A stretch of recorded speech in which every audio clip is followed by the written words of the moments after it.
गंगा को हम भारत से हटा लें तो भारत को भारत कहना मुश्किल हो जाए। सब बचा रहे, गंगा हट जाए, भारत को भारत कहना मुश्किल हो जाए। गंगा को हम हटा लें तो भारत का सारा साहित्य अधूरा पड़ जाए। गंगा को हम हटा लें तो भारत के न मालूम कितने ऋषियों के नाम खो जाएं। गंगा को हम हटा लें तो हमारा तीर्थ ही खो जाए, हमारे सारी तीर्थ की भावना खो जाए। गंगा के साथ भारत के प्राण बड़े पुराने दिनों से कमिटेड, बड़े गहरे में जुड़े। गंगा जैसे हमारी आत्मा का प्रतीक हो गई। मन की भी अगर कोई आत्मा होती और उसके प्रतीक होते हो तो गंगा ही हमारा प्रतीक है। पर क्या कारण होगा गंगा के इस गहरी प्रतीक बन जाने का कि हजारों हजारों वर्ष पहले कृष्ण भी कहते हैं कि नदियों में मैं गंगा हूं। गंगा कोई नदियों में विशेष उस अर्थ में नहीं है। गंगा से बड़ी नदियां हैं, गंगा से लंबी नदियां हैं, गंगा से बड़ी विशाल नदियां पृथ्वी पर है। गंगा कोई लंबाई में, विशालता में, चौड़ाई में किसी दृष्टि से कोई बहुत बड़ी गंगा नहीं, कोई बहुत बड़ी नदी नहीं। ब्रह्मपुत्र है और अमेज़न है और वांगो है और सैकड़ों नदियां हैं जिनके सामने गंगा फीकी पड़ जाए। पर गंगा के पास कुछ और है जो पृथ्वी पर किसी भी नदी के पास नहीं, और उस कुछ और के कारण भारतीय मन ने गंगा के साथ एक तालमेल बना लिया। एक तो बहुत मजे की बात है कि पूरी पृथ्वी पर गंगा सबसे ज्यादा जीवंत नदी है, अलाइव। सारी नदियों का पानी आप बोतल में भर के रख दें, सभी नदियों का पानी सड़ जाएगा, गंगा भर का नहीं सड़ेगा।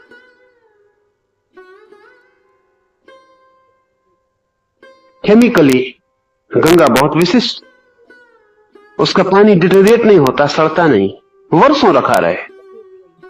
बंद बोतल में भी वो अपनी पवित्रता, अपनी स्वच्छता कायम रखता है। ऐसा किसी नदी का पानी पूरी पृथ्वी पर नहीं है। सभी नदियों के पानी इस अर्थों में कमजोर है, गंगा का पानी इस अर्थों में विशेष मालूम पड़ता है, उसका विशेष केमिकल गुण मालूम पड़ता है। गंगा में इतनी लाशें हम फेंकते हैं, गंगा में हमने हजारों हजारों वर्षों से लाशें बहाई हैं। अकेले गंगा के पानी में लीन हो जाता है, हड्डी भी। दुनिया की किसी नदी में वैसी क्षमता नहीं, हड्डी भी पिघल के लीन हो जाती है और बह जाती, और गंगा को अपवित्र नहीं कर पाती। गंगा सभी को आत्मसात कर लेती है, हड्डी को भी। दूसरे पानी में लाश को हम डालेंगे, पानी सड़ेगा, लाश मजबूत पड़ती है। गंगा में लाश को हम डालते हैं, लाश ही बिखर जाती है, मिल जाती है अपने तत्वों में। गंगा अछूती बहती रहती, उस पर कोई प्रभाव नहीं पड़ता। गंगा के पानी की बड़ी केमिकल परीक्षाएं हुई हैं वैज्ञानिक, और अब तो यह वैज्ञानिक रूप से सिद्ध हो गया कि उसका पानी असाधारण है। ये क्यों है असाधारण, ये भी थोड़ी हैरानी की बात है, क्योंकि गंगा जहां से निकलती है वहां से बहुत नदियां निकलती। गंगा जिन पहाड़ों से गुजरती है वहां से कई नदियां गुजरती। तो गंगा में जो खनिज और जो तत्व मिलते हैं वो और नदियों में भी मिलते हैं। फिर गंगा का ही पानी तो नहीं होता, गंगोत्री से तो बहुत छोटी सी धारा निकलती, फिर और तो सब दूसरी नदियों का पानी ही गंगा में आता है। विराट धारा तो दूसरे नदियों की पानी की ही होती है। लेकिन ये बड़े मजे की बात है कि जो नदी गंगा में नहीं मिली उस वक्त उसके पानी का गुणधर्म और होता है, और गंगा में मिल जाने के बाद उसी पानी का गुणधर्म और हो जाता।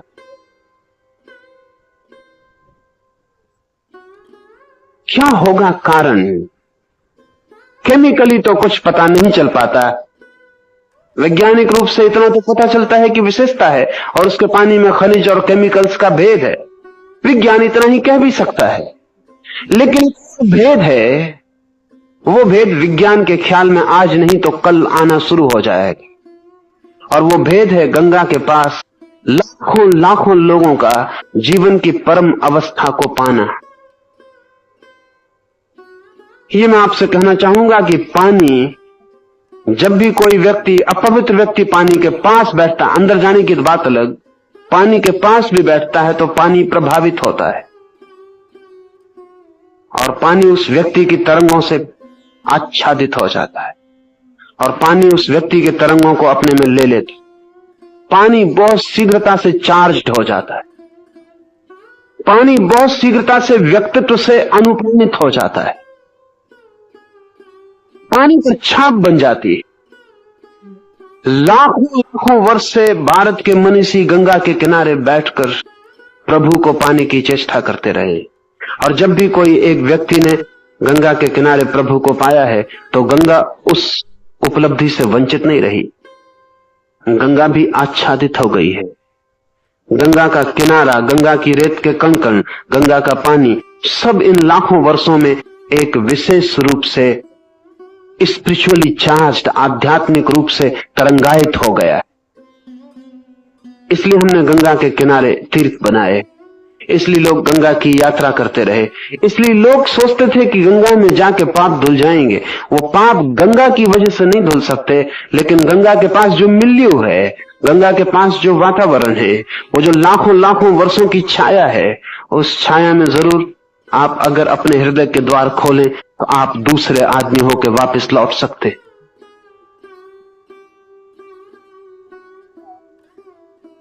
गंगा एक आध्यात्मिक यात्रा भी है, एक नदी ही नहीं। और इस तरह के बहुत से प्रयोग हुए। जैनों के 22 तीर्थंकर पार्श्वनाथ हिल्स पर निर्वाण को उपलब्ध हुए। एक ही पर्वत पर 22 तीर्थंकर निर्वाण को उपलब्ध हुए, 24 तीर्थंकर में से। यह आकस्मिक नहीं मालूम होता है, क्योंकि 22 तीर्थंकर 24 में साल का फासला है। इन हजारों साल में ये 22 व्यक्ति अपने मरने के क्षण में एक छोटी सी पहाड़ी पर पहुंच गए। ये पूर्व नियोजित है, आयोजित है। उस पूरे पहाड़ को चार्ज करने की चेष्टा जैन तीर्थंकरों ने की।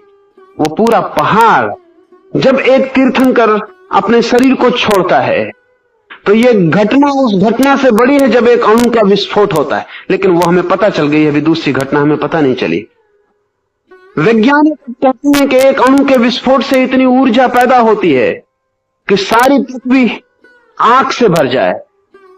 हिरोशिमा में जो अणु का विस्फोट हुआ उसमें 20,000 आदमी 5 सेकंड में राख हो गए। अणु आंख से दिखाई नहीं पड़ता, इतनी छोटी चीज है। और अणु के विस्फोट का मतलब क्या है? अणु के विस्फोट का मतलब है कि अणु 3 इलेक्ट्रॉन, पॉजिट्रॉन, न्यूट्रॉन से मिलकर बनता है। उसे अलग कर दिया जाए तो जिस शक्ति के द्वारा वे तीनों जुड़े थे वो शक्ति रिलीज हो जाती, मुक्त हो जाती। वही शक्ति 1,20,000 आदमियों को 5 सेकंड में राख कर देती। एक छोटा सा अणु जो आंख से दिखाई नहीं पड़ता। अगर हम अणु को समझना चाहें तो अगर एक को एक के ऊपर एक रखें तो आपके बाल की मोटाई के बराबर होंगे। एक 1,20,000 आदमियों को राख कर देता है विस्फोट से। और जब एक तीर्थंकर की आत्मा उससे शरीर से छूटती है तो जो शक्ति आत्मा को, शरीर को बांधे हुए थी, वो रिलीज होती है पहली दफा। वर्ष में यह आदमी शरीर से बंधा रहा है, अब इसकी आत्मा सदा के लिए शरीर को छोड़ रही है। शरीर और इसको बांधने वाली जो शक्ति थी वो छूटेगी, वही शक्ति इस पहाड़ पर बिखर जाएगी। 22 तीर्थंकर जाकर उस पहाड़ को इलेक्ट्रिफाइड कर दिए, वो पहाड़ मैग्नेटिक हो गया। फिर इसके बाद लाखों वर्षों तक लोग उस पहाड़ की तीर्थ यात्रा करते रहे इस आशा में कि वो मैग्नेटिज्म, वो चुंबक उनके प्राणों को भी छू ले और स्पर्श कर ले। जैसा जैनों ने प्रयोग किया है पार्श्वनाथ हिल्स पर, ठीक वैसा ही प्रयोग हिंदुओं ने गंगा के किनारे किया है। सच में जिसका हृदय रूपांतरित हुआ हो और परमात्मा के लिए समर्पित हो गया हो, वो सारा वातावरण उससे प्रभावित हो जाता है। कण उनके प्रभाव को पी लेता है, आत्मसात कर लेता है। कृष्ण कहते हैं मैं नदियों में गंगा हूं। गंगा साधारण नदी नहीं, एक आध्यात्मिक यात्रा और एक आध्यात्मिक प्रयोग।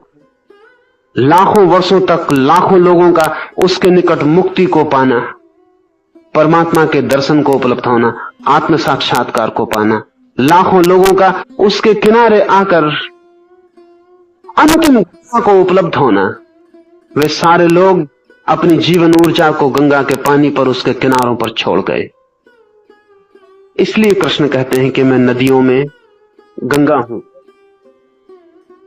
और हे अर्जुन, सृष्टियों का आदि, अंत और मध्य मैं ही हूं।